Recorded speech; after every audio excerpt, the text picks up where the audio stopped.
Yeah, you can go ahead and see Vista before I pass those 2 days. Yeah. Yeah. I want to go find her wherever she's at. You don't see her above decks. Yeah. Do like a searching, kind of just down below decks You and see if sweep I can you sweep the top upper decks and look in the below deck. kitchen, but you go ahead and make your way below decks, and you see her just on her bunk, kind of staring off into space. Ah, Vissa, I was looking for you. How are you? Oh, hello. I'm alright. I think the time at sea is getting to me a little bit. Is it getting to you? Do you think it's boredom or is it sickness?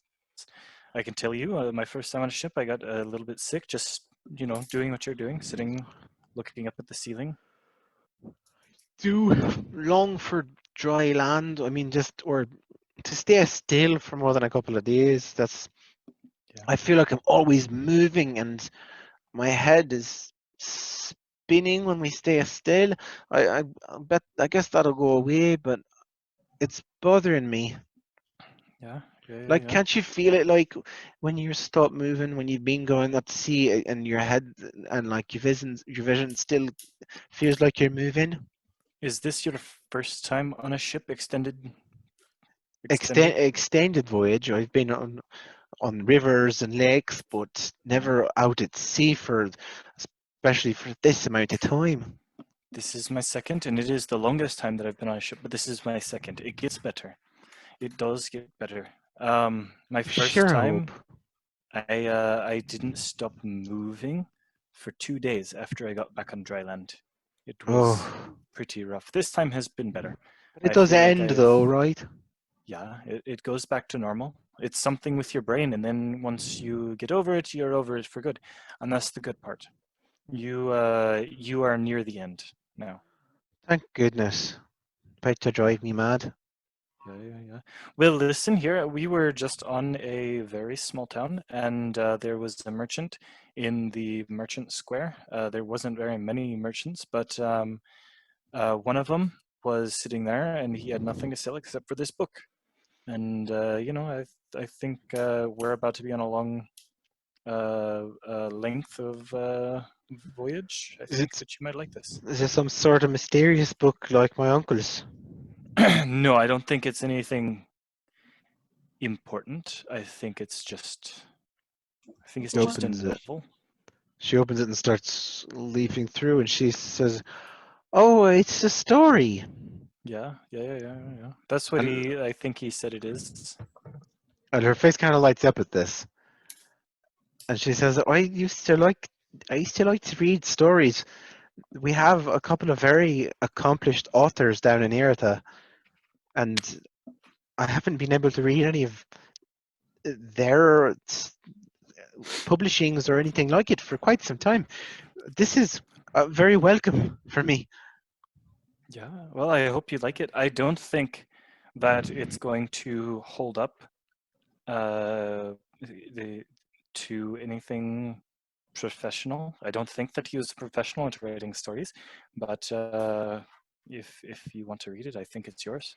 Of course, I absolutely love to read it. This has made my day. Thank you so much. Yeah, no worries, no worries. Yeah. Well, listen, I'll see you around, I guess. Yeah. Of course, I'll just be reading. Yeah. Yeah. Yeah. Yeah. Okay. And then I'll.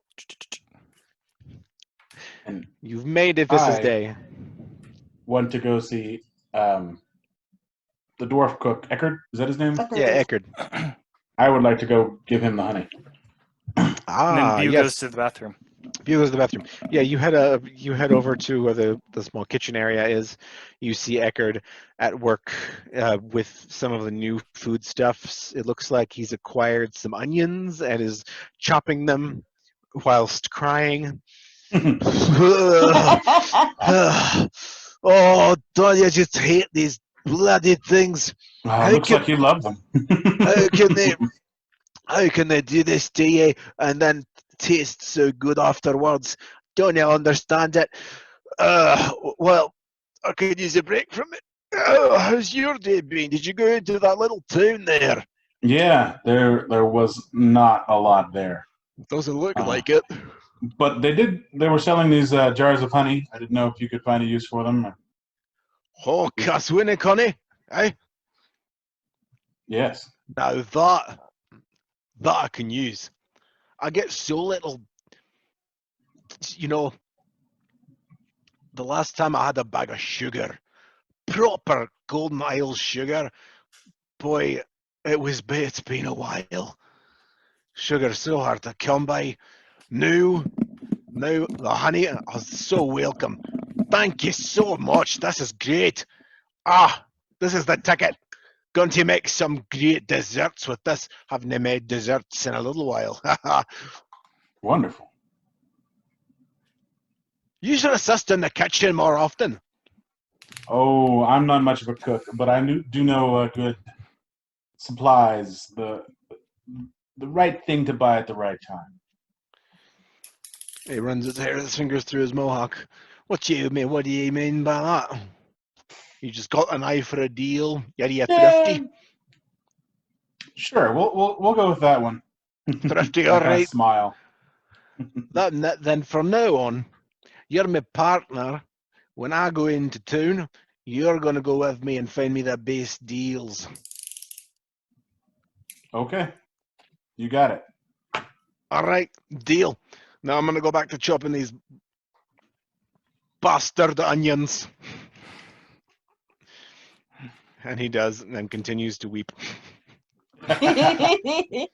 Uh, I leave. your vessel strikes out east. And it is one more week that passes with no great incident. And 15th. the of April. 15th of Red Moon, Bones Day, the 15th dawns.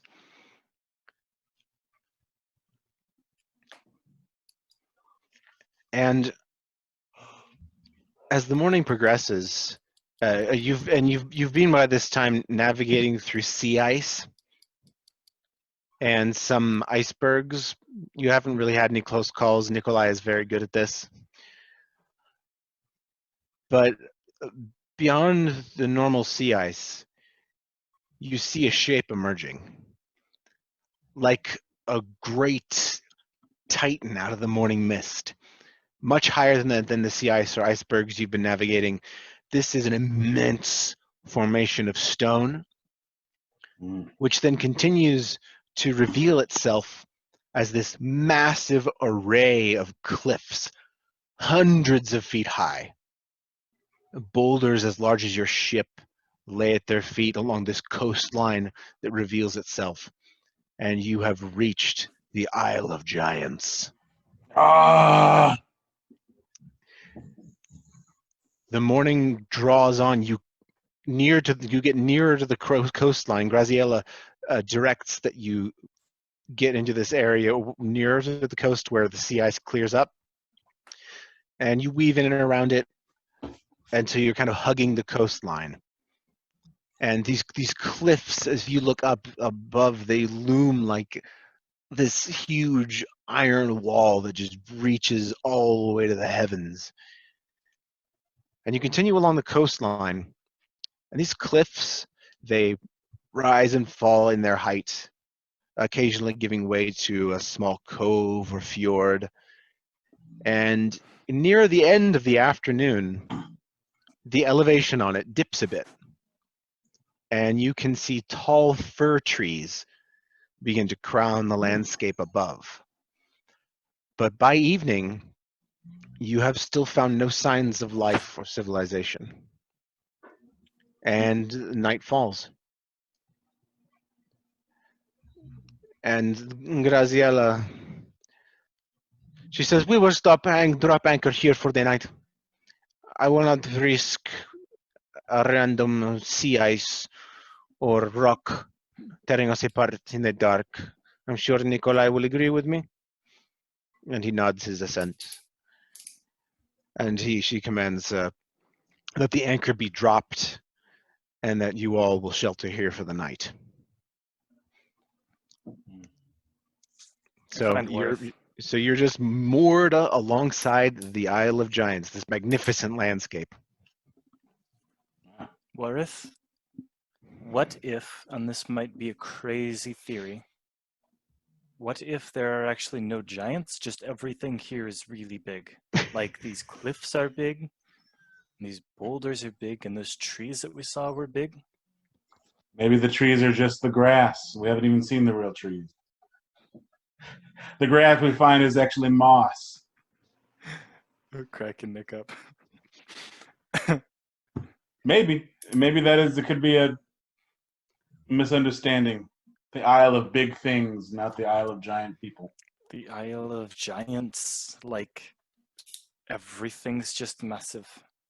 Could be, yeah. Maybe there Yeah. you live farther inland. Well, yeah, that's smart too, Mirwin. But Get out of here with your you know, logic. just if I were to do wild speculation on what we've seen right now, I bet just everything's real big. Maybe we should ask Clara if there's any charted settlements. Oh yeah, or she could send her owl up there, and it could go around and find something maybe. Is that the sound owls make? Yeah. I have heard lots of owls go. That one they went. Sounds. Woo, woo. Yeah. It's late now, and you don't see Clara around anywhere. Can wait till tomorrow. Do you guys go to bed, or do you linger about staring at the Isle of Big Things? Yeah, I linger for a little bit, I guess. Yeah. I- It's getting cold, so Bew is enjoying the Oh yeah, it's cold. the outside air. It's cold as heck. It hasn't been above 40 degrees in days, and usually below 20. Bew is My. loving it. I remember that I had this smoking pipe that I found off some poor soul I probably killed a long time Oh ago. yeah, you did. So and there's some tobacco with it, I think. So I'm gonna start smoking. You puff your little pipe. Make a Constitution saving throw. and your smoke floats off into the air as you stare up at this just enormous landscape. And from here, the top of it is just lost in darkness.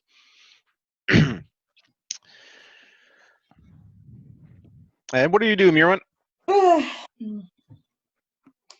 I am going to go below decks because it's freezing.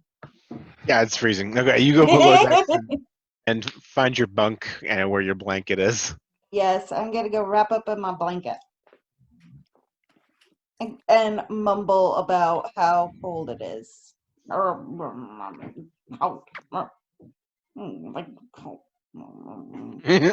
Kitty, Oh, Kitty! Hi, Kitty!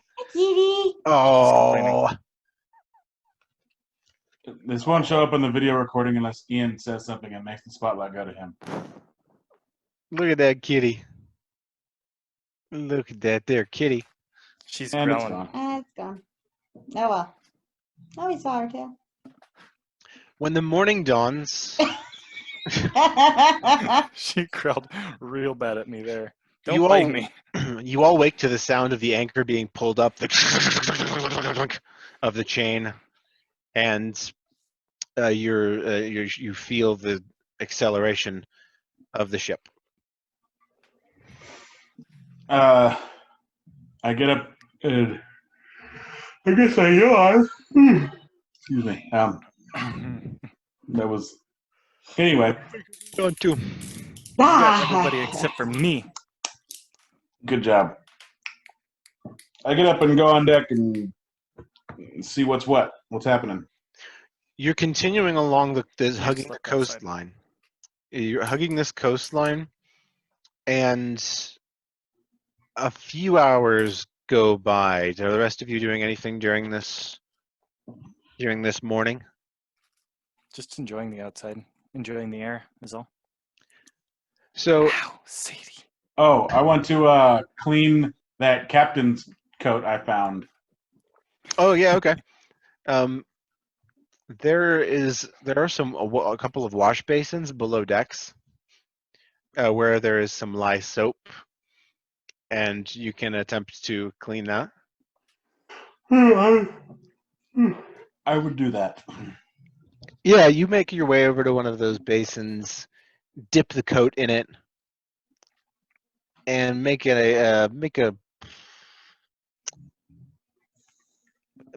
a performance check. 13. Yeah, you launder this coat, s- scrubbing it with the soap, and it comes out fairly clean. You know, you don't really see any blood stains on it, None of and that pirate filth left. the pirate filth is gone. No, you don't smell any body odor on it, or Nice. just any grossness. All right, then I wear it. I put this pirate captain's coat on. All right, so you've got a cool coat. Yar. It looks a All right, little bit. change your accent. It appears a little bit in appearance like the ones that the gunners wear, but it's a little more brown tinted the fabric, and uh, like the like the accents on it are sort of bronze. But it's a nice like sort of duster coat. It's cool. You look cool. Nice.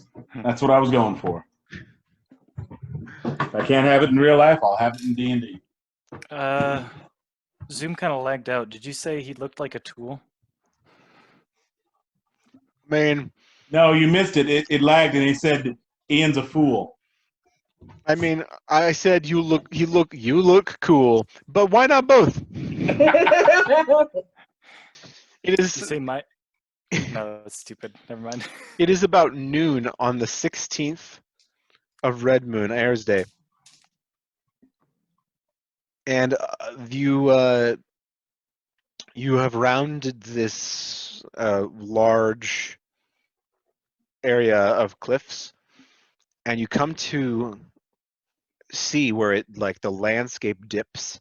More trees are begin to be seen, and then there is this coastline, sea level coastline, and you see a structure with a long jutting dock out attached to it. Now this building, you see it has upright sides and a sloping, a domed top. Basically, it's a huge yurt. Hmm. It's a yurt. Yurt.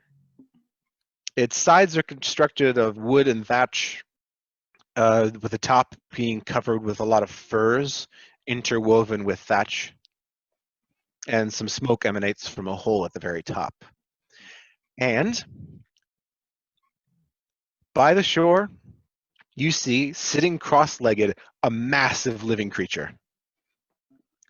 He is bald-headed, with a long gray-white beard, wearing a leather bandolier where you see some stone tools are held. He wears gauntlets of wood and leather. And across his lap is laying what looks to be a very large squid, which he is currently butchering with a knife, throwing some bits back into the sea and some into a reed woven basket beside him. Now you're probably wondering what the general aesthetic of giants in this world is, and Indeed, I am. it's basically this sort of aesthetic. It's kind of like an Elder Scrolls variation. They're about 15 to 20 feet high. Jesus. That's a huge dude. And that's their general aesthetic is very nature. They wear like use stone. They have antlers and stuff on their clothing, and just get that kind of picture in your mind. So he's sitting there. He's sitting there butchering the squid. It's pretty big, not like a giant squid, but it's long enough to fit across the lap of a giant. He takes notice of you. Upon seeing the vessel, he slowly begins to stand, He seems almost like a living statue, like a thing of stone come to life. He sets his work down and wipes off a stone knife on his armor, which you see his armor is like in the picture, almost loincloth like, but not really. It's more like an armored skirt, which attaches to this thick bandolier crossing his chest. And there are, in addition to the armored portions, there's plenty of pouches and stuff. And you also notice a couple of long strings of deep violet colored beads hanging from his belt almost all the way to the ground. And he looks at you with a stony face, makes no motions to greet you or anything, but he just observes like a statue, just kind of crosses his arms and almost as if waiting, just observes you. Are you getting good feelings or bad feelings, Worth? Both. Okay. I guess it depends on what we do next, but this could be interesting. Looks like we found it, you hear Graziella shout. And she shouts she leans off of the gunwale of the boat and says, "Buongiorno."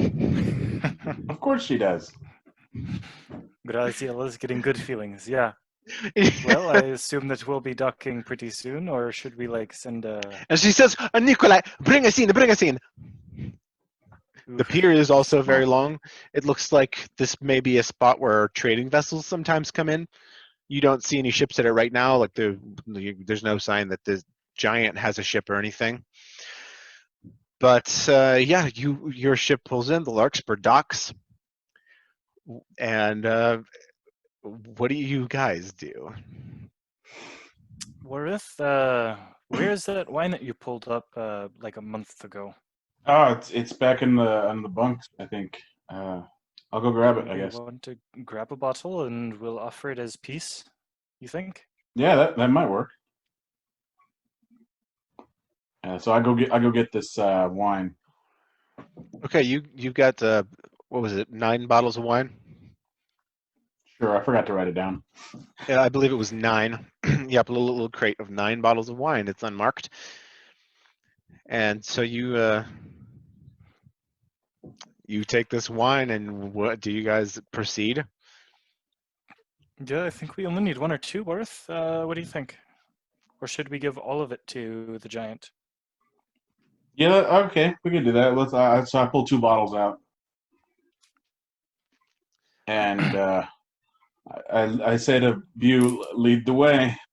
Is anybody else making preparation to get off onto the dock and looking around, or is it just Worth, myself, and Graziella looks down at you from the aft castle, and she says, "You 3, and you also, of course. This is your journey." And she motions to Brecken, who heads over there, but motions for Vissa to stay, and you see them have a short conversation. But Brecken joins you, and she says, "This is your journey. I am having my adventure, and now you may go and have yours, since this was where you sent us in the first place." Yes, that's true. Here we go. yeah, okay, yeah, all right. I guess let's kick this horse, yeah. So the gangplank is thrown down. You walk onto this pier, and you turn, and you face this giant who, now with perspective, you can see he's maybe 18 feet high. Mm. He's a big boy. Has he walked his way over from the shore to the pier? No, he is still waiting upon the shore. Just he hasn't really made any movement. But he does move his head down to regard you 3 strange figures. Do any of you speak giant? I don't think so. As you get nearer and nearer to him, he seems to relax his pose, and he says, "We are Horoarahao," and like almost raises an eyebrow in question. And then he says, "Small folk, it is the Alvan tongue that you must speak, then, is it not?" Yeah, We do. I do. that we know. I speak Elven. Indeed. Oh, Alphonic, you must call it. Alphonic. The common speech of most of your type. Yeah, that is the one that we speak. You all speak Alphonic. I changed it from common because that's lame. Okay. Yeah, it's true. So he says, "And what is your business?" Well, Want we to, are looking for someone. He says, "I am Nahoraveo." It's an honor to meet you, sir. Please. And I reach up to offer them the bottles of wine. He looks at the wine, but looks back at you and says, "Please, give me your names." Oh yes. My name is Bu Envis. I I hail from Kezuin. am Zavoreth of Bracton. I am Yerwin Torin of the Arak Mountains. Then I will welcome you to my pier. As I said, I am Nahaloveo. And then he accepts the 2 bottles of wine. And he says, "What is this?" We've come in search of many things. We're not familiar with this land and your island. Is there anything are there settlements? Can you tell us about this land? I can tell you about myself. I work this dock. I tend my traps. Life is best lived simply. And as he said this, he gestures to what you now see is a series of underwater cages in the shallows that look like they're meant to catch creatures like that squid that he was butchering over there. And he says, "Settlements. We do not gather in great numbers often or in many places, but you will find some places where there are groupings of giants." That's very interesting. What We are do you seek? we are looking for someone who knows about books and languages. We heard a rumor that there was one around here in the Isle, and well, we made the journey out to find that one. What sort of languages? Dead ones that no one knows anymore. That is our specific reason of being out here. His face grows serious, and he says, "I know little of such matters, but I know of what you seek. That is, if there is one who knows of what you seek, I know I can direct you to where he may be found, but I will not show you the way to him. It is not my place." Very well. If you can tell us how to get there and where it is, we would be very grateful. Go east to Ovai, the settlement. From there, You must find the Cliff Watcher. Okay. If anyone knows this path, it is he. Thank But know this, he is not to be easily found, lest he wishes to be. Ovaid is many steps east of here. Beware the wind, beware the trolls. Would we follow the coast or do we walk across the land? He points out, The road. Hmm. and there is a. It's not like a. It's a path. It's more of a path than a road, and you see some of it's covered in snow. There are Excuse me. There are patches of snow amidst patches of grass, and it's not a well-maintained road by any means. But he says, the road east. That We is the path. we thank you very much for the information that you have given us. Would you like our ship to undock from your dock here, or would it be okay for us to leave the ship behind while us four travel inland? He regards the larkspur and says, It may remain. I expect no traders for perhaps a couple of weeks. Okay. Therefore, I see no issue with them remaining behind. And if any wishes to come and engage me in conversation, though I though I lead an isolated life by choice, oftentimes the company of those from abroad does enliven my spirit. Often the orc traders from the Verdran Isles will stop here and share an evening with me. So yes, the ship may remain as you go on. All right. Thank you. Well, We will pass this along to our shipmates.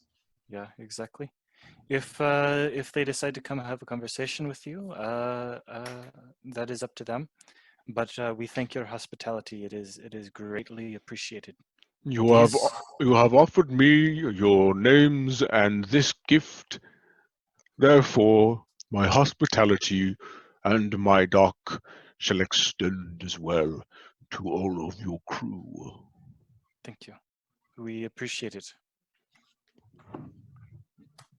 and he sort of bows and sits and goes back to cleaning this large squid. Okay, I guess And that's where we're going to end tonight's session.